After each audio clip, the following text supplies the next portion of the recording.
నమస్కారం. YNC news కి స్వాగతం. ముందుగా ముఖ్యాంశాలు.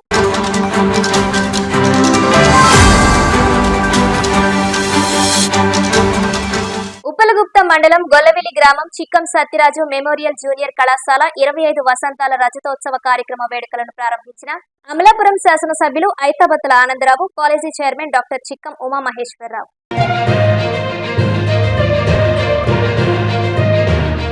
అన్నవరం దేవస్థానం కార్యనిర్వహణ అధికారిగా బాధ్యతలు స్వీకరించిన ఆర్జేసీ వేండ్ర త్రినాథరావు మర్యాద పూర్వకంగా వారిని కలిసి శుభాకాంక్షలు తెలిపిన అధికారులు, అర్చకులు, వేద పండితులు, వ్రత పురోహితులు.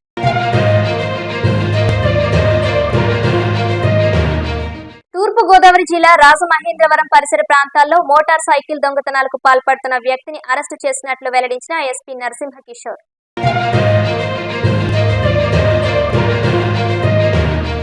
ఆచార్య శిల్పి డి రాజ్ కుమార్ వడియార్ అధ్యక్షతన హిందూ సమ్మేళనం నిర్వహణ సమితి కొత్తపేట మండల సమావేశం.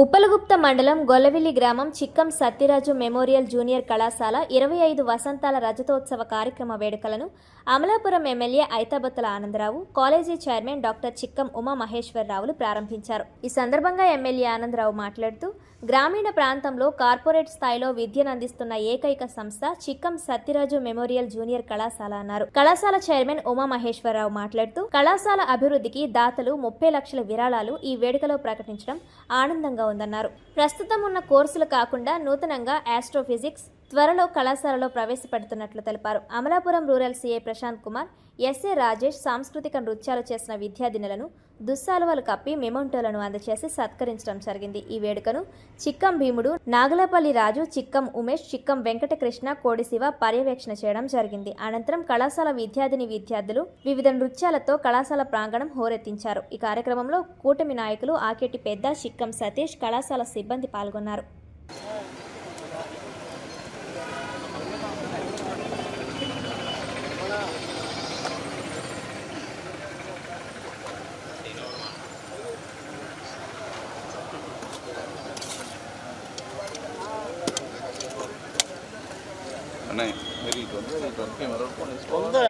గారిని కూడా వేదిక మీద ఉండవలసిందిగా కోరుతా ఉన్నాం.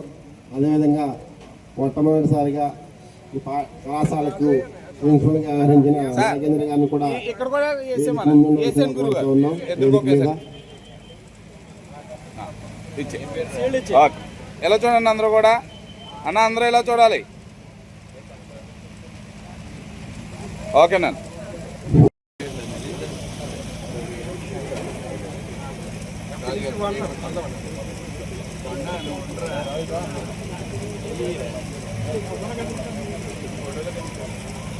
ఓకే.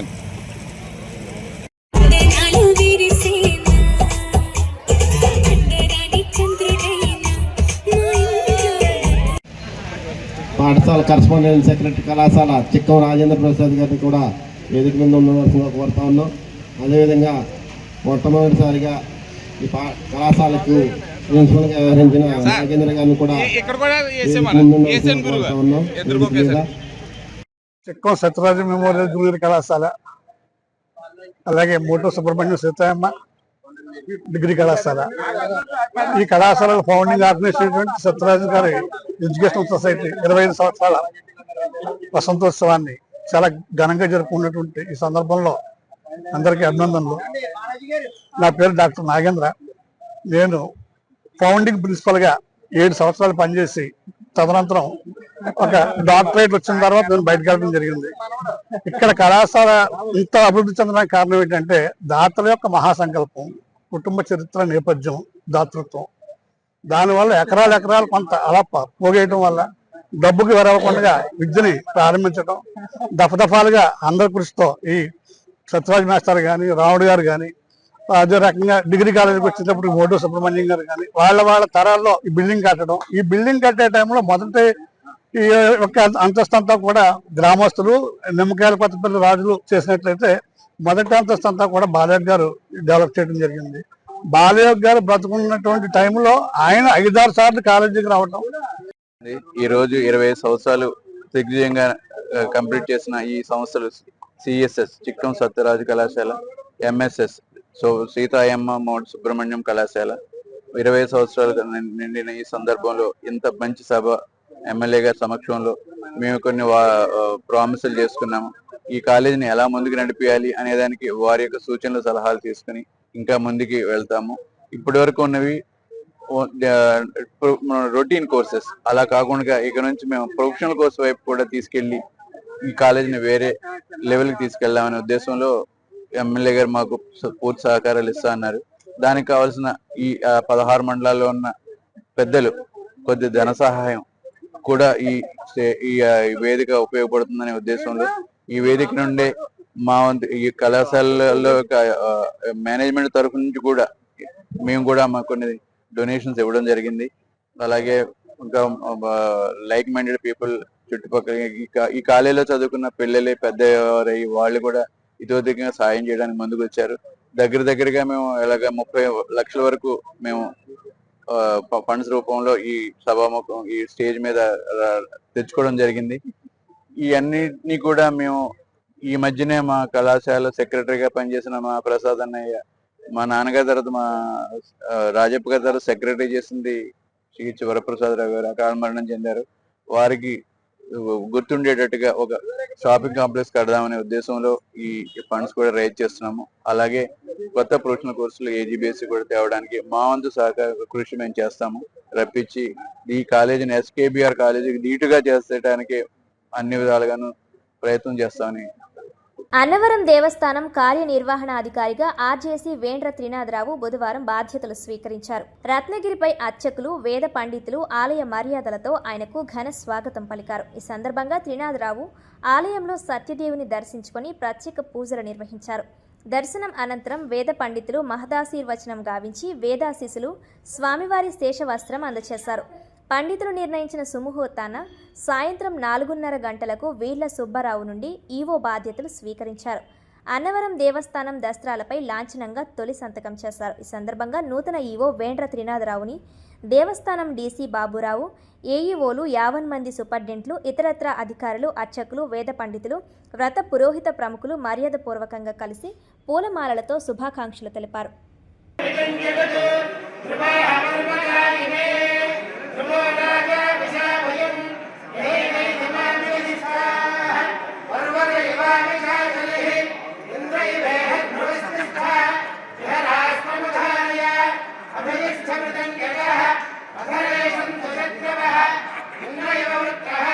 తూర్పుగోదావరి జిల్లా రాజమహేంద్రవరం పరిసర ప్రాంతాలలో మోటార్ సైకిల్ దొంగతనాలకు పాల్పడుతున్న వ్యక్తిని అరెస్టు చేసినట్లు ఎస్పీ నరసింహ కిషోర్ వెల్లడించారు. ఈ సందర్భంగా రాజమహేంద్రవరం 3వ పట్టణ పోలీస్ స్టేషన్లో ఏర్పాటు చేసిన మీడియా సమావేశంలో కేసుకు సంబంధించిన వివరాలను వెల్లడించారు. మోటార్ సైకిల్ దొంగతనాలు ఎక్కువ అవడంతో స్థానిక క్వారీ మార్కెట్ సెంటర్లో మోటార్ సైకిల్ ఆకస్మిక తనిఖీలు చేసే పోలీసులను చూసి సుబ్బు వీరబాబు అనే వ్యక్తి పరారవుతుండగా అదుపులోకి తీసుకుని విచారించడం జరిగిందన్నారు. పలు చోట్ల బైకులు దొంగతనం చేసి అమ్మేవాడినని నిందితుడు ఒప్పుకున్నట్లు డీఎస్పీ తెలిపారు. నిందితుడి వద్ద నుండి సుమారు 17 లక్షలు విలువ చేసే 29 మోటార్ బైకులను స్వాధీనం చేసుకున్నట్లు డీఎస్పీ శ్రీకాంత్ వెల్లడించారు. ఈ కార్యక్రమంలో CI Apparao, SI Zubair, head constable Krishna తదితరులు పాల్గొన్నారు. ఈరోజు మన సెంట్రల్ జోన్ పరిధిలో క్వారీ మార్కెట్ సెంటర్ దగ్గర వెహికల్స్ చెకింగ్ చేస్తున్నాము. వెహికల్ చెకింగ్ చేస్తున్నప్పుడు ఓ వ్యక్తి 20 సంవత్సరాల వయసు ఉన్నటువంటి ఒక వ్యక్తి అనుమానాస్పదంగా రావడం జరిగింది. పోలీసు వారు తనిఖీ చేస్తున్నప్పుడు చూసి పారిపోవడం జరిగింది. అతన్ని పట్టుకొని మా వాళ్ళు విచారించడం జరిగింది. అతని పేరు వీరబాబు, వయసు 20 సంవత్సరాలు, అల్లూరి సీతారామరాజు జిల్లా ఇందుకూరుపేటకి సంబంధించిన వాడు అనమాట.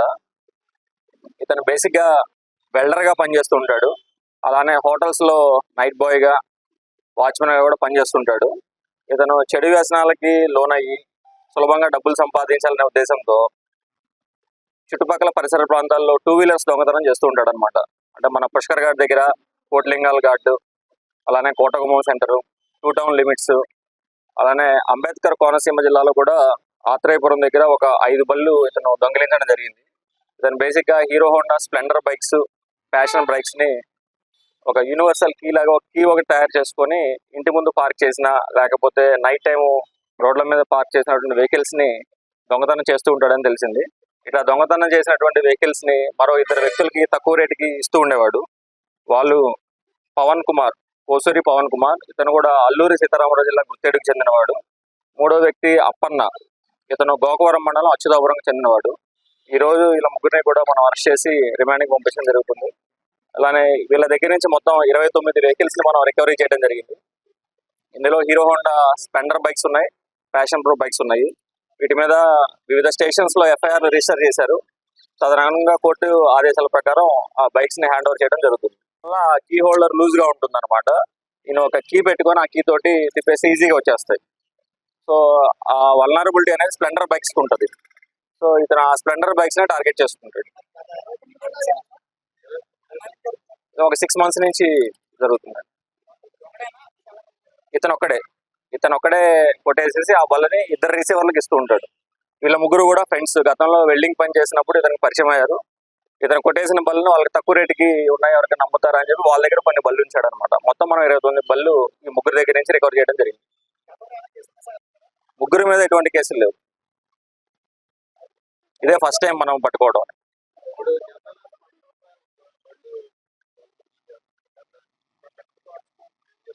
అంటే ఎప్పుడైతే ఆ కీ హోల్డర్ లూజ్ అవుతుందో ఫ్రీక్వెంట్ గా ఎవ్రీ 2 years కి 1 year కి అది చేంజ్ చేసుకోవాలి. మనం రిపీటెడ్ గా కీ యూజ్ చేయడం వల్ల హోల్డర్ లాక్ అవుతుంది కదా, లూజ్ అయిపోతుంది. ఇప్పుడు ఏ కీ పెట్టినా ఈజీగా వచ్చేస్తూ ఉంటది. ఆ టెక్నిక్ ని వీళ్ళు తెలుసుకొని చేస్తున్నారు. సో ఆ కీ హోల్డర్ ఏదైతే ఉంటుందో కీ సాకెట్ ని కొత్తది చేంజ్ చేసుకుంటూ ఉండాలి లూజ్ అయినప్పుడు.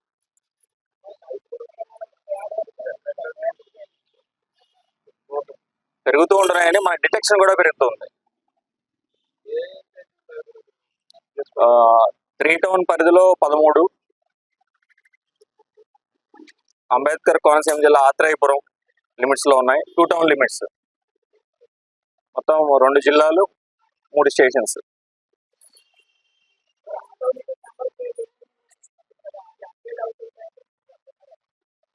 ఏంటండి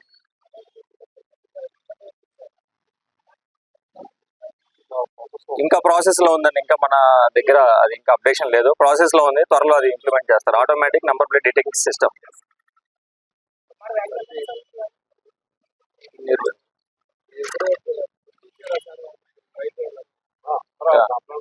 అందరూ కంప్లైంట్లు ఇచ్చారు.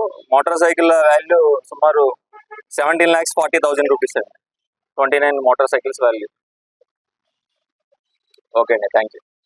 హిందూ సమ్మేళనం నిర్వహణ సమితి కొత్తపేట మండల సమావేశం ఆచార్య శిల్పి డి రాజ్ కుమార్ వడయార్ నివాసంలో జరిగింది. ఈ సందర్భంగా వడయార్ మాట్లాడుతూ రాష్ట్రీయ స్వయం సేవక్ సంఘ్ 100 సంవత్సరాలు పూర్తి చేసుకున్న సందర్భంగా హిందూ బంధువులందరినీ ఏకం చేస్తూ తలపెట్టిన కార్యక్రమం హిందూ సమ్మేళనం అన్నారు. ఈ సభను డిసెంబర్ 25వ తేదీ కొత్తపేటలో ఆర్యవైశ్య కళ్యాణ మండపంలో నిర్వహిస్తున్నట్లు తెలిపారు. ఈ కార్యక్రమాన్ని విజయవంతం చేయవలసిన బాధ్యత ప్రతి హిందూ మీద ఉందని వడయార్ అన్నారు. సాంస్కృతిక కార్యక్రమాలతో ప్రారంభమయ్యే ఈ కార్యక్రమంలో శృంగవృక్షం పీఠాధిపతి ధార్మిక సామాజిక పరిషత్ అధ్యక్షులు శ్రీ సాయిదత్త నాగానంద సరస్వతి స్వామీజీ, ప్రధాన వక్తగా చంద్రశేఖర్ ఆర్ఎస్ఎస్ ప్రాంత శారీరక ప్రముఖ ఒంగోలు విచ్చేస్తున్నట్లు తెలిపారు. ఈ కార్యక్రమంలో రాష్ట్ర బీజేపీ కార్యవర్గ సభ్యులు పాలూరి సత్యానందం, ఆర్ఎస్ఎస్ కోనసీమ బౌద్ధ ప్రముఖ్ టిఎస్ఆర్ ఆంజనేయులు, నిర్వహణ సమితి సభ్యులు సత్యరాజు ఉషారాణి, చోడపనీడి భాస్కర్ రావు, బండారు చినగంగరాజు తదితరులు పాల్గొన్నారు. ఈ హిందూ సమ్మేళన కార్యక్రమం డిసెంబర్ 25వ తేదీ ఎంతో ఘనంగా నిర్వహించాలనేటువంటి కార్యక్రమం ఏర్పాటు చేసుకోవడం జరిగింది. ఈ ప్రపంచంలో హిందూస్థాన్కి ఒక ప్రత్యేక స్థానం ఉంది. మిగిలిన దేశాలు అన్ని భోగభాగ్యాలతో అది మన కుటుంబ వ్యవస్థ ఏదైతే ఉందో ఇతర దేశాల వాళ్ళు ఎంతో ఆచరణలో చేసుకుంటున్నారు. ఈ దేశం ధనం వారంగా కాకుండా ధర్మం ఆధారంగా నిలిచి ప్రపంచానికి తలమానికమైంది. 1000 సంవత్సరాల బానిసత్వంలో మన పాశ్చాత్య వైభవాన్ని పోగొట్టుకుని భాష కుల ప్రాంత వారీగా ఈ లోపాలను సరిదిద్దుకుంటూ మనమంతా హిందువులం, భారతీయ బిడ్డలు అని చెప్పి హిందూ ఐకమత్యం కోసం 1925లో రాష్ట్రీయ స్వయం సేవక్ సంఘ్ నాగ్పూర్లో ప్రారంభపడి హిందూ సంఘటన కోసం కృషి చేస్తుంది. ఆర్ఎస్ఎస్ 100 సంవత్సరాలు పూర్తయిన శుభ సందర్భంలో దేశం మొత్తం 5 నుండి 10 గ్రామాలు ఒక యూనిట్గా తీసుకుని హిందూ సమాజాన్ని చైతన్యం చేయడానికి, హిందువుల్లో ముందుకొచ్చి హిందూ సమ్మేళనాన్ని ఏర్పాటు చేయడానికి డిసెంబర్ 25 2025 నెలలో దేశవ్యాప్తంగా సమ్మేళనాలు నిర్వహిస్తుంది. ఇందులో భాగంగా మన కొత్తపేటలో ఈ నెల డిసెంబర్ 25న జరిగే హిందూ సమ్మేళనంలో హిందువులందరూ అత్యధికంగా సంఖ్యలో పాల్గొని విజయవంతం చేస్తారని ఆశిస్తున్నాను. ఈ కార్యక్రమం చాలా రేపు వచ్చే తరానికి ఒక స్ఫూర్తిదాయకంగా ఉంటుంది. ఈ స్వయం సేవక సంఘం 100 ఏళ్ల చరిత్ర అనేటువంటిది రేపు 20వ తారీఖున ఎన్నో విషయాలు మనకి బోధపరుస్తారు. కాకపోతే మాతృమూర్తులు సోదరులందరికీ కూడా ఈ దేశ కార్యక్రమంలో తమ అభిరుచులు సామర్థ్యం మేరకు సక్రియ భూమిక పోషించవలసిందిగా కోరుతున్నాము. భారత మాత యొక్క జగన్నాథ రథాన్ని లాగటంలో అందరి చేతులు శక్తులు మిళితమవుగాక. రండి, అమృత కాలంలో మనందరం కలిసి మన భగీరథ ప్రయత్నంలో భారత మాతను పరమ వైభవ స్థితికి తీసుకెళ్దాము. భారత మాతకు జయ జయంతి చెప్తున్నాము. నా పేరు ఉషారాణి, మాది కొత్తపేట. ఓం సహనా భవతు సహనో భునక్తు సహ వీర్యం కరవావహై. యాదేవి సర్వభూతేషు జన్మభూమి రూపేణ సంస్థితై నమస్తస్తే నమస్తస్తే నమస్తస్తే నమో నమః. ఒక హిందువుగా మనందరం కూడా గర్వించాలి అంటే హిందూ మతాన్ని, హిందూ ధర్మాన్ని ప్రజల్లోకి తీసుకువెళ్ళవలసిన అవసరం ఉంది. దాని నిమిత్తం హిందూ ధర్మ పరిరక్షణకి ఈ నెల 23వ తారీఖు నాడు జరిగే కార్యక్రమానికి హిందువులందరూ కూడా ఒకసారి 1947లో ఏ విధంగా అయితే స్వాతంత్ర సమయంలో ఇంటి నుండి ఒక్కరు అన్నట్టుగా ఎలా పాల్గొన్నారు, అదేవిధంగా ఈ హిందూ సమ్మేళనానికి ప్రతి ఒక్కరూ పాల్గొవాలని, దీన్ని జయప్రదం చేయాలని, హిందూ ధర్మం ఉత్కృష్టతని, ఉన్నతిని అందరికీ చాటి చెప్పాలని చెప్పేసి నేను మనస్ఫూర్తిగా కోరుకుంటున్నాను.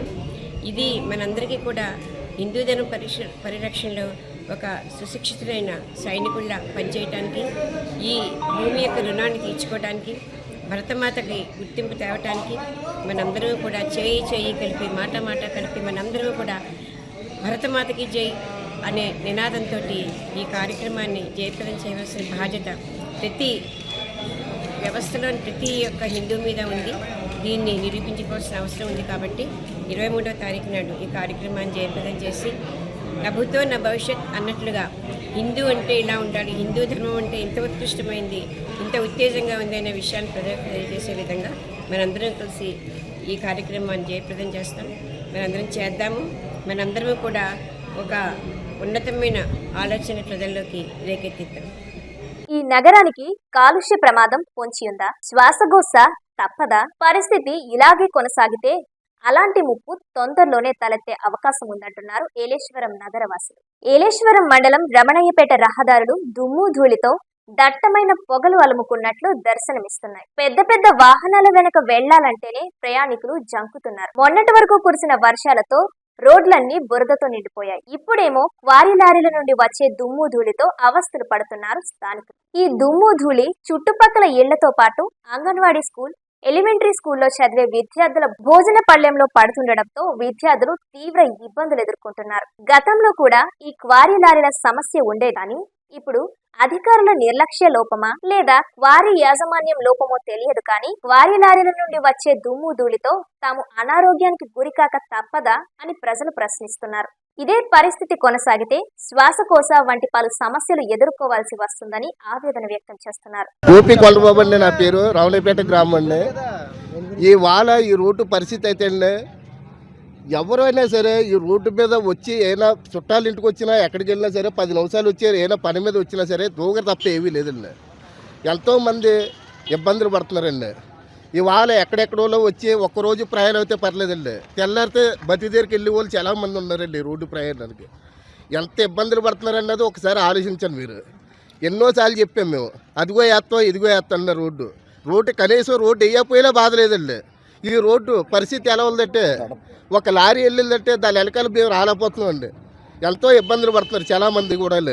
ఫ్యామిలీతో రాని, పిల్లలతో వెళ్ళినా ఎంతోమంది హాస్పిటల్కి వెళ్ళి పోలే సరే ఇదే పరిస్థితి అవుతుందండి. దూగర తప్ప ఏమీ లేదండి. దానివల్ల మీరు రోడ్డు ఎప్పుడు చేసినా మాకు బాధ లేదు. పొద్దున్న ఒకసారి, మధ్యాహ్నం ఒకసారి, సాయంకాలం ఒకసారి వాటర్ తడిపి చేయండి. దానివల్లనే కనీసం దూగర రాకుండా ఉంటుందండి. మాకు రోడ్డు వేసినంత ఫలితం వెళ్ళి ఇదండి మా పరిస్థితి. ప్రతిపడి నియోజకవర్గం మా రమణీపేట గ్రామంలో ఈరోజు లారీలు ఆపడానికి కారణం ఏంటంటే గత వారం రోజులుగా మేము చెప్పామండి. ఎమ్మెల్యే గారికి చెప్పాం. ఎమ్మెల్యే గారు క్వారీ యాజమాన్యం గారికి చెప్పారు. వాళ్ళు ఇప్పటికీ కూడా స్పందించలేదు. మీరు ఈ రోడ్డు అంట లారీలు వెళ్తే తడిపించమని చెప్పామండి. రోడ్డు తడిపి మీ ఇష్టం, మీరు వెళ్తే మాకేం అభ్యంతరం లేదు, తడిపించి వెళ్ళండి అని చెప్పామండి. ఇక్కడ మా ఊరు ప్రజలు ఏంటంటే పిల్లల తల్లిదండ్రులు ఈ పక్కనున్న ఇల్లు హౌస్లు ఇవన్నీ కూడా బూడిద బాగా వచ్చేయడం వల్ల స్కూల్ పిల్లలు బాగా ఇబ్బందులు అయిపోతున్నాయండి. వాళ్ళకి ముక్కులకు పట్టేసి రొంప జ్వరాలు ఇవన్నీ వచ్చేస్తున్నాయి. ఆ స్కూల్ పిల్లలు అన్నం తింటారు, అన్నంలో కూడా మట్టి వెళ్ళిపోతుంది. మాకు రోడ్డు ద్వారా ఉంది స్కూలు. ఇక్కడే పక్కన అంగన్వాడి చిన్న పిల్లలు కూడా ఉన్నారు ఇక్కడ. ఈ రోడ్డు తడపమనే చెప్తున్నాం, మాకు రోడ్డు వేయమని చెప్పలేదు. రోడ్డు తడపమని, రోడ్డు తడిపించి మీరు వెళ్ళండి, మాకే బాధ లేదు. ఇవి పెద్ద వాహనాల వల్ల మాకు ఆ ఇబ్బందులు కలుగుతున్నాయి. అదండి. దాంతోపాటు ఈ క్వారీ అండి, ఈ క్వారీలు బ్లాస్టింగ్లు పెట్టి రిగ్ బ్లాస్టింగ్లు పెడుతున్నారో ఏ బ్లాస్టింగ్లు పెడుతున్నారో మా క్వారీల గురించి తెలదు. ఇల్లు అయితే మాత్రం వైబ్రేషన్ ఇస్తుంది, పగిలిపోతున్నాయి. ఆ బ్లాస్టింగ్ల వల్ల కూడా మాకు ఇబ్బందులు కలుగుతున్నాయి. అదండి. మా ఇల్లు అవి కూడా మేము ఒక నాయకుడికి ఒక యాజమాన్యం ఆయనకి చెప్పాం, క్వారీ యాజమాన్యం ఆయనకి, ఏంటి మీరు బ్లాస్టింగ్ పెడితే మా ఊరు ఖాళీ చేసి మాకు ఎక్కడైనా ఇల్లు కట్టించేయండి, మీరు బ్లాస్టింగ్లు పెట్టి మీరు మీ వ్యాపారాలు మీరు చేసుకోండి అని కూడా చెప్పాను నేను, చెప్పడం జరిగింది.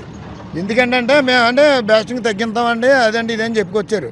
వాళ్ళు తగ్గించలేదు, మాకు ఈ రోడ్లు తడపలేదు, మా పిల్లల ఆరోగ్యాలు బాగోలేదు అన్న తల్లిదండ్రులు వచ్చి మేము రేపు స్కూల్కి పంపాం, వీళ్ళమ్మ మట్టితో వస్తున్నారు, మేము బయటకు పోతున్నాం, వీళ్ళు స్కూల్లో పిల్లలు బాగుంటారని మేము అనుకుంటున్నాం, వీళ్ళు ఇంటికి రాకపోతే మట్టితో వస్తున్నారు, మట్టితో అంటున్నారు, అమ్మ నాకు దగ్గు వస్తున్నారు, నాకు రొంప వస్తుంది అంటున్నారు, వాళ్ళ హాస్పిటల్కి తీసుకెళ్ళాలని మాకు సరిపోతుంది అని చెప్పి మా ఊరి ఆ పిల్లల తల్లిదండ్రులు ఈ రోడ్డు పక్కన ఉన్న వాళ్ళు అందరూ కూడా వచ్చి మాకు చెప్పడంతో జరిగింది.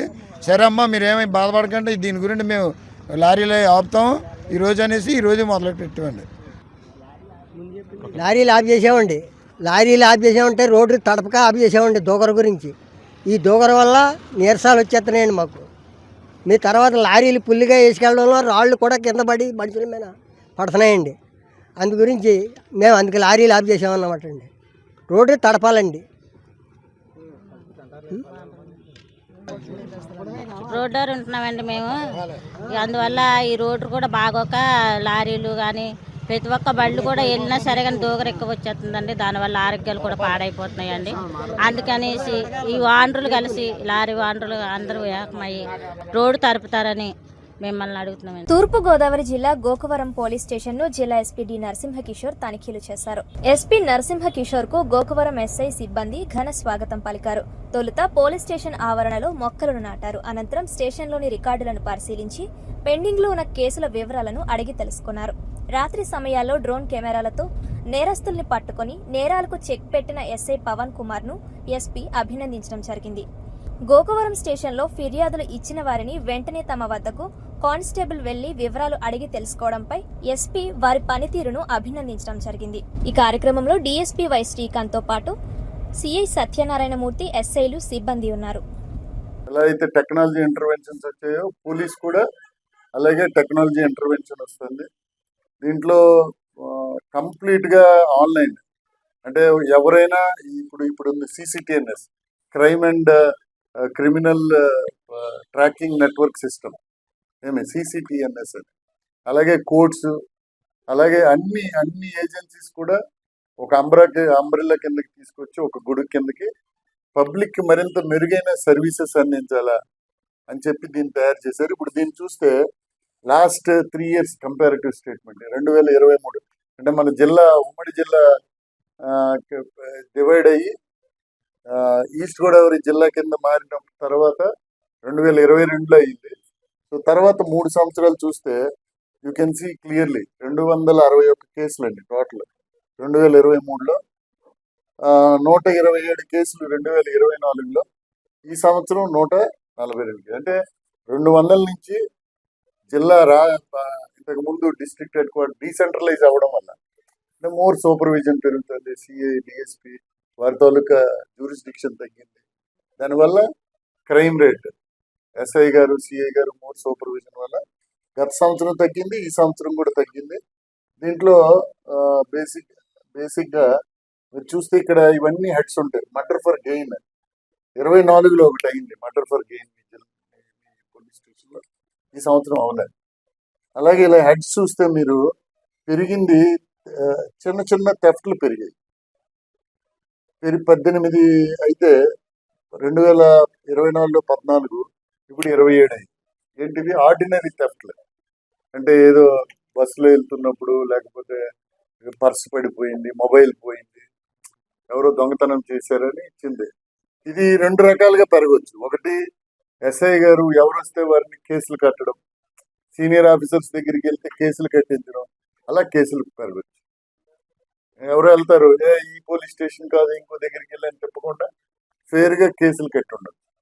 సో అలాగే రెండోది HB/night, అంటే రాత్రిపూట దొంగతనాలు చూస్తే ఫినామినల్గా తగ్గాయి, అస్సలు లేవు. 24 లేవు, 20 HB/night.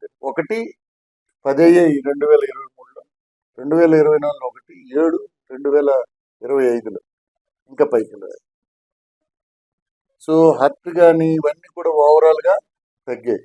సింపుల్ హర్ట్ 43, 22, 15 మాత్రమే అయినాయి. ఈ సంవత్సరం 15 కొట్టుకోవడం, ఒకరితో ఒకరు బ్లేడ్ కత్తితో కొట్టుకోవడం, కర్రలతో కొట్టుకునేవి ఫినామినల్గా తగ్గాయి. 2023 అంటే జిల్లా కొత్తగా ఏర్పడినప్పుడు చాలా ఎక్కువ ఉండేవి, గ్రాడ్యువల్గా తగ్గుతున్నాయి. సో అలాగే మీరు చూస్తే యాక్సిడెంట్స్ కూడా మోడరేట్గా ఉన్నాయి. సో ఇలాగే ఇవన్నీ కూడా ఓవరాల్గా చూస్తే కొన్ని హెడ్స్లో బాగా తక్కువ కేసులు ఓవరాల్గా మీ పోలీస్ స్టేషన్లో తగ్గాయి. 24, 25. NDPS ఏమయ్యా? NDPS ఏంటి, ఎన్ని ఉన్నాయి చూపించి. లోకల్ లాస్ ఉంటాయి చూడు, అదే స్పెషల్ లాస్. కాకినాడ జిల్లా కిర్లంపూడి మండలం బూరుగుపూడి జాతీయ రహదారి వద్ద అక్రమ గంజాయి రవాణాపై పోలీసులు దాడులు నిర్వహించారు. ఈ దాడుల్లో 24,690 కిలోల గంజాయితో పాటు 7 నిందితులను అదుపులోకి తీసుకున్నట్లు పెద్దాపురం డీఎస్పీ శ్రీహరిరాజు తెలిపారు. ఈ సందర్భంగా గురువారం ఉదయం కిర్లంపూడి పోలీస్ స్టేషన్లో పెద్దాపురం డీఎస్పీ శ్రీహరిరాజు మీడియా సమావేశం నిర్వహించారు. కిర్లంపూడి పోలీసులకు వచ్చిన విశ్వసనీయ సమాచారం మేరకు ఈగల్ టీం సహకారంతో గంజాయి అక్రమ రవాణాపై దాడులు నిర్వహించినట్లు తెలిపారు. బుధవారం రాజమండ్రి నుంచి విశాఖపట్నం వైపు వెళ్లే NH-16 రహదారిపై గంజాయి తరలిస్తున్నట్లు పోలీసులకు వచ్చిన సమాచారం మేరకు తనిఖీలు చేపట్టడం జరిగిందన్నారు. బూరుగుపూడి పోలవరం కాలువ సమీపంలో అనుమానాస్పదంగా స్కూటీ, మోటార్ సైకిల్పై తిరుగుతున్న వ్యక్తులను అదుపులోకి తీసుకుని తనిఖీలు నిర్వహించగా గంజాయి పట్టుబడిందన్నారు. ఈ ఘటనలో 7 నిందితులను అదుపులోకి తీసుకుని వారి వద్ద నుంచి 24,690 కిలోల గంజాయితో పాటు 3 ద్విచక్ర వాహనాలు స్వాధీనం చేసుకోవడం జరిగిందన్నారు. ఈ కేసును ఛేదించడంలో కృషి చేసిన Jaggampeta CI YRK Srinivas, Kirlampudi SI Satish Kumar సిబ్బందిని డీఎస్పీ అభినందించారు. కాకినాడ జిల్లా జగ్గంపేట సర్కిల్కి సంబంధించి కిర్లంపూడి పోలీస్ స్టేషన్లో కిర్లంపూడి ఎస్ఐ గారు సతీష్ గారికి రాబడిన సమాచారంపై నిన్నటి రోజున బూరుగుపూడి సమీపంలో పోలవరం కెనాల్ వద్ద గంజాయి సంబంధించి ఇన్ఫర్మేషన్ వచ్చింది. వెంటనే సిఐ గారికి గజరాజులందరినీ కూడా తప్పించి వారి సమక్షంలో అనుమానాస్పదంగా 7 వ్యక్తుల్ని పట్టుకోవడం జరిగింది. వారి వద్ద మనం అనుమానించిన విధంగానే వారందరి దగ్గర కలిపి దాదాపు 24 కేజీల 690 గ్రాముల గంజాయిని సీజ్ చేయడం జరిగింది. ఈ 24 కేజీల 690 గ్రాములు కూడా 12 ప్యాకెట్లు ఉంది. జనరల్ ఏంటంటే వీళ్ళు మీ అందరికీ తెలిసిన విషయం, ఈ 2 కేజీలకు ఇటువంటిగా ఉంటాయి ప్రతి ప్యాకెట్లు, ఆ రకంగా 12 ప్యాకెట్లు రిక్వెస్ట్ ఈ రకంగా వచ్చింది. ఈ రకంగా మేము ఇది చేయగలిగామంటే కాకినాడ జిల్లా ఎస్పీ గారు శ్రీ జి బిందుమాల ఐపీఎస్ గారు, అలాగే మాకు ఈ గంజాయి కేసులన్నింటిలో కూడా ప్రభుత్వం వారు ఏర్పాటు చేసిన ఈగిల్ డిపార్ట్మెంట్ ఏదైతే ఉందో ఆ డిపార్ట్మెంట్ వారు కోఆపరేట్ చేస్తున్నారు. వారు చెప్పడం వల్ల మేము బయట నుంచి ఎక్కడి నుంచి వచ్చేటప్పుడు మేము స్పెసిఫిక్గా ఆ దాడి చేయడం కానీ ఆ ఇన్ఫర్మేషన్ ప్రకారం ఆ వ్యక్తులను పట్టుకోవడం కానీ జరుగుతుంది. అయితే ఈ 7లో 1వ వ్యక్తి ఎవరైతే ఏమని ఉన్నాడో నకుల్ సింగ్ అని చెప్పేసి, ఆయన యాక్చువల్గా మన రాష్ట్రమే కాదు కానీ ఉప్పంపేట ఏరియాలో సెటిల్ అయిపోయాడు. ఆయన మీద గతంలో 2 కేసులు ఉన్నాయి. వైజాగ్ పాత జిల్లా సంబంధించి చీడిగడ పోలీస్ స్టేషన్, అలాగే భీమాడుగుల పోలీస్ స్టేషన్ ఉన్నాయి. అలాగే మిగిలిన ముద్దారి మీద కూడా కేసులు ఉన్నాయి. ఎవరైతే జంప దుర్గాప్రసాద్ ఉన్నాడో ఆయన మీద రంపచోడంలో కేసు ఉంది. అలాగే స్వామి అని ఒక ఆయన ఉన్నాడు, పి స్వామి అని చెప్పేసి, ఆయన మీద కూడా పెద్దపురం పోలీస్ స్టేషన్లో కేసు ఉంది. అలాగే రాజేష్ అనే వ్యక్తి ఉన్నాడు, ఆయన మీద తిమ్మాపురంలో పోలీస్ స్టేషన్లో కేసు ఉంది. అలాగే 5వ వ్యక్తి అశోక్ అని చెప్పేసి, తప్ప అశోక్ అని చెప్పి, ఆయన మీద పెద్దాపురంలో 2023లో ఒక మర్డర్ కేసు ఉంటే అందులో ఎక్కించి ఉన్నాడు. 6-7 వ్యక్తుల మీద అయితే గత నేర చరిత్ర ఏదైతే వీరందరినీ కూడా ఆనరబుల్ మేజిస్ట్రేట్ గారు పెడతాం, వారు రిమాండ్ విధిస్తారు. ఈ కేసులో అయితే ఈ సోర్స్ ఎక్కడి నుంచి వచ్చింది, ఎవరు సప్లై, అంతా కూడా కూలంకషంగా దర్యాప్తు అనేది చేస్తున్నాం. తర్వాత ఏంటంటే ఈ గంజాయితో పాటు వీళ్ళు ఈ నేరానికి ఉపయోగించినటువంటి 3 బైకులు కూడా దీనిలో స్వాధీనపరుచుకున్నాం, 2 వీలర్స్, అలాగే 4 సెల్ఫోన్ కూడా స్వాధీనపరుచుకున్నాం. ఎన్ని కాస్ట్ 13,29,000గా ప్రాథమికంగా నిర్ధారించింది. పట్టుబట్టే మొత్తాలు వయసు ఏమండి అంతా యువకుల కింద కనబడుతున్నారు కదా. అంటే ఈ 2 నుంచి 7 వరకు ఎవరైతే ఉన్నారో వీళ్ళందరూ కూడా చిన్న వయసు వాళ్ళండి, చిన్న వయసు. ఎవరైతే ఎక్కిరు ఉన్నాడో వాళ్ళు కూడా ఆయన కూడా పెద్ద వయసు ఏం కాదు, వీళ్ళంతా టీనేజర్స్, ఆయనకైతే 30 సంవత్సరాల వయసు ఉంది. అంటే మ్యాక్సిమం ఈ గంజాయి అంతా కూడా యువత ఎక్కువగా సప్లై చేస్తున్నారు. అంటే యువతలో చెడుదాన్ని పడడానికి ఎన్నో అవేర్నెస్ కల్పిస్తున్నారు, అయినా కూడా దీనికి ఎండింగ్ పాయింట్ గానే చేయలేకపోతుంది. నించొద్దంటారు. అంటే లాస్ట్ 1 ఇయర్లో అయితే మాత్రం మనం గణనీయంగా మార్పు వచ్చిందండి. కేసులు పెట్టడం అలాగే పెడుతున్నాం. అలాగే ఇద్దరికి ఏంటంటే ప్రతిసారి కూడా ఎక్కడ ఏ ఇష్యూ జరిగినా కూడా గంజాయి బ్యాచ్ అన్నారు. ఇప్పుడైతే అలాంటి మాటలు వినపడలేదు. ఎక్కడో ఆ రకంగా ఓపెన్గా గంజాయి లేదు. కారణం ఏంటంటే ఎక్కడైతే ఓపెన్ ప్లేసులు, నిర్మానుష్య ప్రదేశాలు ఉంటాయి అన్నీ కూడా డ్రోన్తో సర్వేలెన్స్ చేయడం, ప్రతిరోజు కూడా జిల్లా ఎస్పీ గారు శ్రీ జి విజయవాడ చెప్పిన విధంగా ఈ వాటి మీద ప్రత్యేకంగా దృష్టి పెట్టడం వల్ల అదైతే కొంత తగ్గిందండి. ముఖ్యంగా ఈ కేసులన్నీ కూడా మనం గమనించాల్సిన విషయం ఏంటంటే మనకి దాదాపు 76 కిలోమీటర్ల స్ట్రెచ్ ఈ నేషనల్ హైవే ఉంది. ఈ నేషనల్ హైవే ఉండడం వల్ల మనది ముఖ్యంగా గంజాయి కేసులు ఏంటంటే సోర్స్, డెస్టినేషన్ చెప్పి 2 ఇంపార్టెంట్ పాయింట్. కాకినాడ నగరంలో స్థానిక సూర్యారావుపేటలో శ్రీ బాలత్రిపుర సుందరి సమేత శ్రీ రామలింగేశ్వర స్వామి వారి దేవస్థానంలో దేవాదాయ ధర్మదాయ శాఖ ఆధ్వర్యంలో హుండీ లెక్కింపు కార్యక్రమాన్ని నిర్వహించారు. ఈ సందర్భంగా ఆలయ కమిటీ చైర్మన్ గ్రంథి బాబ్జీ మాట్లాడుతూ, దేవాదాయ ధర్మదాయ శాఖ ఆదేశాల మేరకు శ్రీ బాలత్రిపుర సుందరి సమేత శ్రీ రామలింగేశ్వర స్వామి దేవస్థానంలో ప్రతి 2 నెలలకు హుండీ లెక్కింపు కార్యక్రమం జరుగుతుందన్నారు. ఆలయంలోని హుండీలను ఆలయ కమిటీ సభ్యులు, దేవాదాయ ధర్మదాయ శాఖ అధికారులు భక్తుల సమక్షంలో లెక్కింపు చేయడం జరిగిందన్నారు. 2 నెలలకు గాను హుండీ ఆదాయం సుమారు 3,72,000 వరకు వచ్చినట్లు వెల్లడించారు. ఆలయానికి వచ్చిన ఆదాయాన్ని ఆలయ అభివృద్ధికి వినియోగించడం జరుగుతుందని వారు తెలిపారు. ఈ కార్యక్రమంలో దేవాదాయ ధర్మదాయ శాఖ ఇన్స్పెక్టర్ ఫణీంద్ర కుమార్, ఆలయ ఈవో ఉండవల్లి వీర్రాజు చౌదరి, ఆలయ కమిటీ సభ్యులు తదితరులు పాల్గొన్నారు.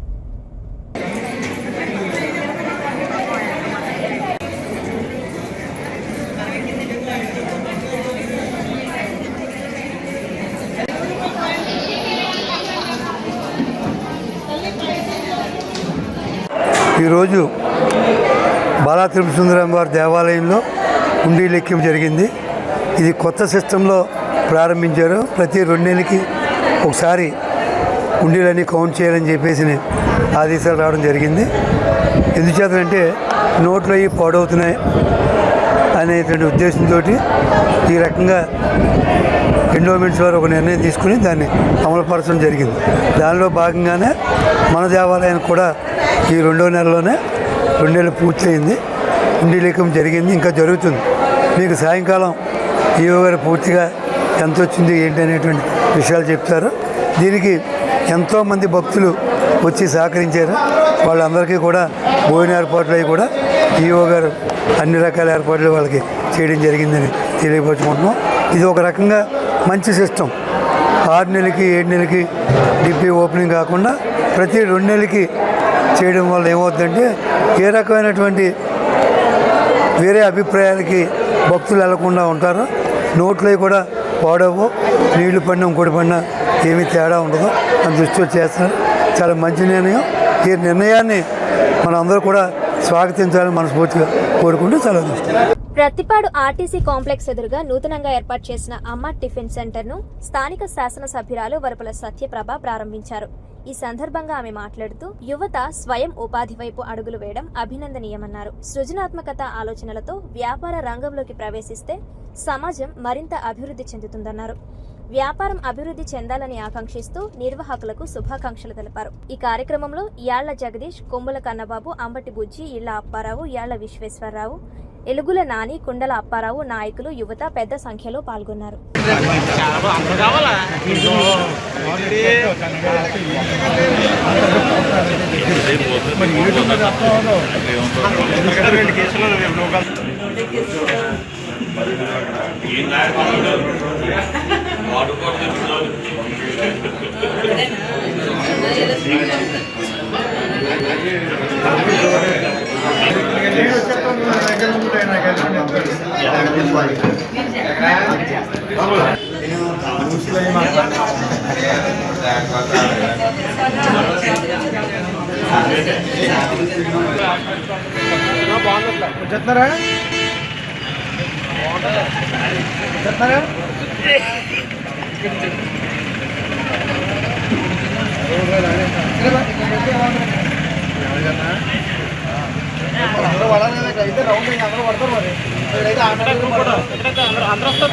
కాకినాడ జిల్లా ప్రతిపాడు మండలం వోమంగి గ్రామంలో మండల పాస్టర్స్ ఫెలోషిప్ ఆధ్వర్యంలో మండల ఐక్య క్రిస్మస్ ఘనంగా జరిగింది. ఈ కార్యక్రమానికి ముఖ్య అతిథిగా స్థానిక శాసనసభ్యులు వరపుల సత్యప్రభ హాజరయ్యారు. ఈ సందర్భంగా ఆమె మాట్లాడుతూ క్రీస్తు బోధలు ప్రపంచానికి మార్గదర్శకాలన్నారు.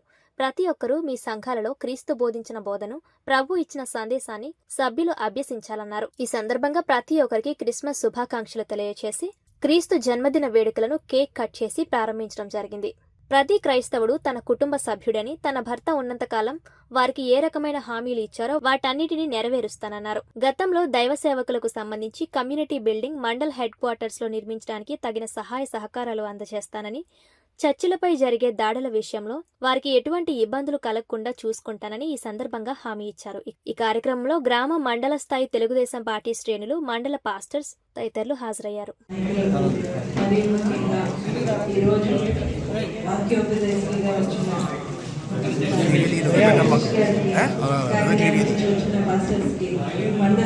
నన్ను ఆహ్వానించిన ఈ కార్యక్రమానికి మీతో పాటు నన్ను పాల్గొంచుకుని నన్ను ఆహ్వానించిన మండల పాస్టర్స్ అసోసియేషన్ పాస్టర్స్ సోదరులందరికీ కూడా నా హృదయపూర్వక వందనాలు తెలియజేసుకుంటున్నాను. వేదిక ముందు ఉన్న ఈ మండలి నుంచి వచ్చిన దైవ సేవకులకు, సోదరీమణులకు, అమ్మలకు అందరికీ నా హృదయపూర్వక వందనాలు తెలియజేసుకుంటున్నాను. చాలా సంతోషం ఈ కార్యక్రమంలో మీతో పాటు నేను పాల్పంచుకునేలాగా ఆహ్వానించినందుకు.